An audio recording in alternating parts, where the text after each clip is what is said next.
यूकी और क्योका जापान के यामानीचे आए थे फोर्स स्क्वाड्रन के टेलीपोर्टेशन पोर्टर की मदद से। क्योका यूकी को बाहर इंतजार करने का कहती है क्योंकि वो कुछ जरूरी पेपर वर्क करने चाह रही थी। बाहर खड़े यूकी माटो के ट्रैवल डिस्टेंस के बारे में सोचता है जो कि रियल वर्ल्ड के ट्रैवल डिस्टेंस के मुकाबले काफी ज्यादा जल्दी पड़ता है। तभी वहाँ पे क्योका साधारण कपड़ों में आ जाती है जिसे देख क्योंकि खुश होते हुए कहता है अच्छा तो फिर आज हमारा डे ऑफ है।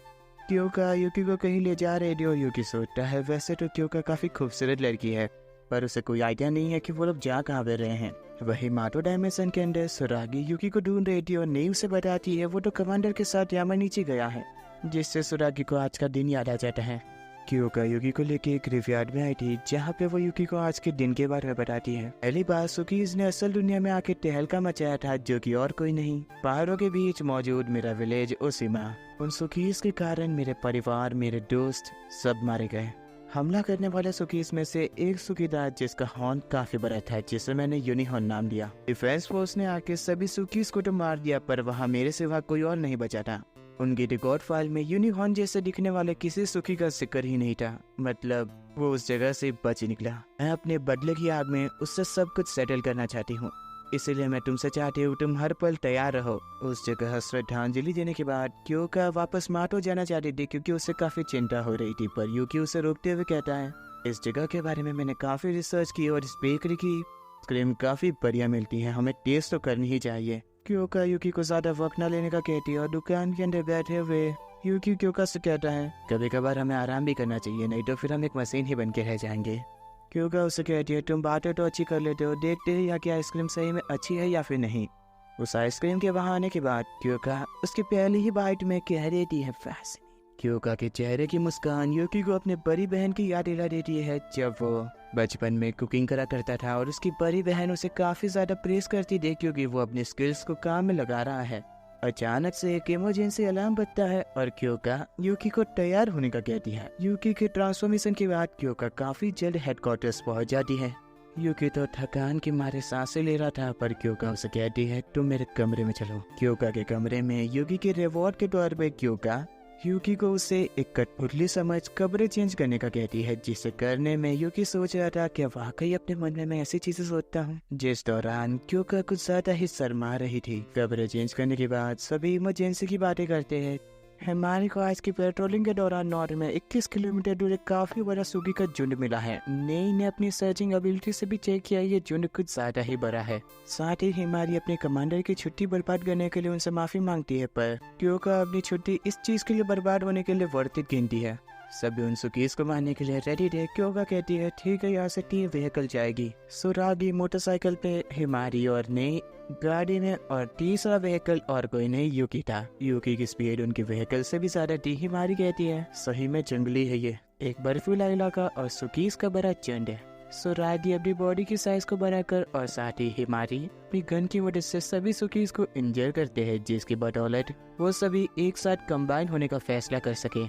अगर वो सभी एक एक करके उन सुकीज से लड़ते हैं तो फिर इसमें काफी ज्यादा वक्त की बर्बादी हो जाएगी और किसी की घायल होने की संभावना भी बढ़ सकती है। सुकीज का बिहेवियर समझना सिंपल है, इसलिए उनके खिलाफ आसानी से जीता जा सकता है। इसलिए क्योका यूकी को तैयार रहने को कहती है, पर तभी एक हमला होता है जिससे सुरागी घायल हो जाती है। सामने एक सूखी आता है जिसके ऊपर वो लड़की सवार थी। सूखी के बड़े सींग को देख क्योका उसे पहचान जाती है, ये वही है। हमारे के ऊपर वो सूखी हमला करता है पर उसके ऊपर बैठी हुई वो लड़की अपने प्रोटेक्शन की मदद से सूखी को तो बचा लेती है और साथ ही हमारी कहती है ये कोई राक्षस है। वो लड़की अपनी खास तरीके की बीम पे हमला करती है जिससे हिमारी रोक नहीं पा रही थी और अंत में एक काफी बड़ा धमाका होता है और साथ ही हवा को चीरते हुए आगे बढ़ती है और साथ ही वो लड़की कहती है कितना खूबसूरत है। क्योका उस सूखी के ऊपर हमला करती है जिससे वो लड़की कहती है तुम ताकतवर तो हो, पर क्योका चिल्लाते हुए कहती है आखिर हम मिल ही गए यूनिहॉर्न। वो लड़की कहती है लगता है तुम्हारे लिए एक निकनेम भी है यहाँ पे।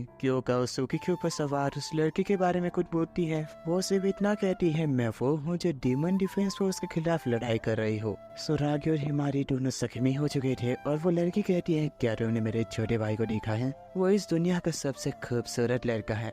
नजदीक आते हुए वो क्योका से लड़ाई कर रही थी और अपने भाई के बारे में बताती है मेरे भाई से मुझे काफी लगाव है, वो काफी ज्यादा चिड़चिड़ा था इसलिए उसे डिसिप्लिन करने में मैंने कुछ ज्यादा ही समय बिताया। वो अपने भाई का नाम बता पाती। उससे पहले जो सुकीज कंबाइन हो रहे थे वो एक जोर की चीख देते हैं जिस कारण वो लड़की कुछ ज्यादा ही गुस्सा हो जाती है और कहती है, जब मैं अपने भाई के बारे में बातें कर रही हूँ तब चुप रहना चाहिए। अपने बालों से ही उस सुकी को मार देती है। ऐसा नजारा काफी कम देखने मिलता है। जिस गुस्से को देखने के बाद यूकी को अपनी बहन की याद आती है। क्योंकि उसे सभी सुकी इसका लीडर कहती है, पर वो लड़की कहती है, तुम मातो जैसे श्रापित दुनिया के बारे में कुछ नहीं जानती हो। अपने बीम से दोनों लोगों को अलग करने के बाद वो लड़की कहती है, तुमने काफी अच्छा सुकी पाया है, पर मैं इसे टुकड़ों में बांट दूंगी। पर उसे इतना करीब से देखने के बाद वो लड़की समझ जाती है ये कोई सुकी नहीं है। तभी क्योका अचानक से उसके बालों को काटते हुए उसे एक जख्म दे देती है। सुकी और वो लड़की वहाँ से बच के भाग रहे थे, पर क्योका गुस्से में कहती है, यूकी जल्दी करो, हम उन्हें भागने नहीं दे सकते हैं। वो खुद पे से आपा खोटी जा रही थी, पर तभी यूकी के न आने के कारण जब वो पीछे देखती है, यूकी को सुकी से लड़ते हुए दोनों लड़कियों को बचा लेता है। क्योंकि भी वो सुकी से लड़ते समय सोचती है, अपने साथियों को बचाना मेरे लिए सबसे जरूरी है। इस तरीके से मुझे अपना आपा कभी नहीं खोना चाहिए।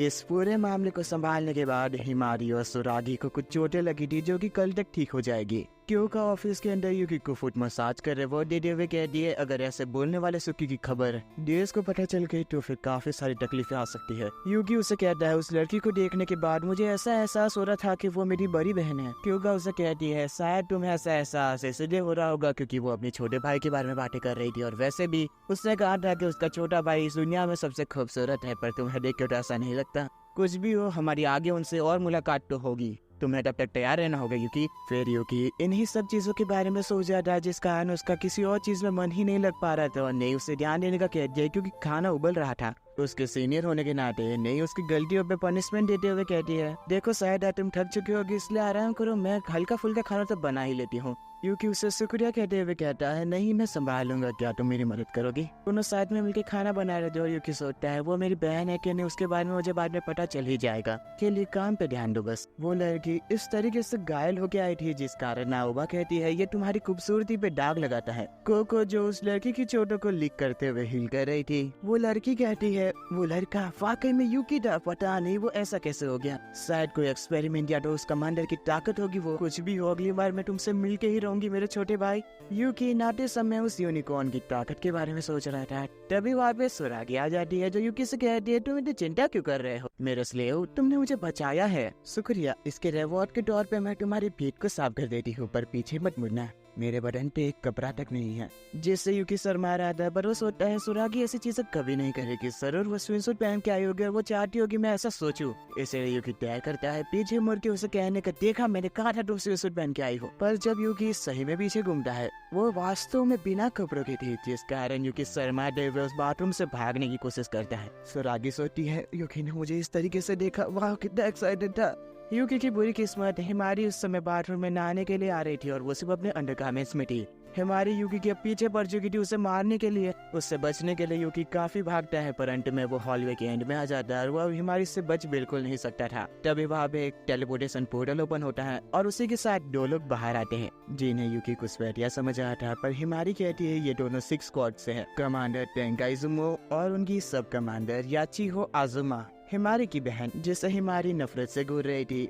और वही इजुमो यूकी के नजदीक जाते हुए कहती है, अच्छा तो फिर तुम ही वो अफवाह वाले गुलाम हो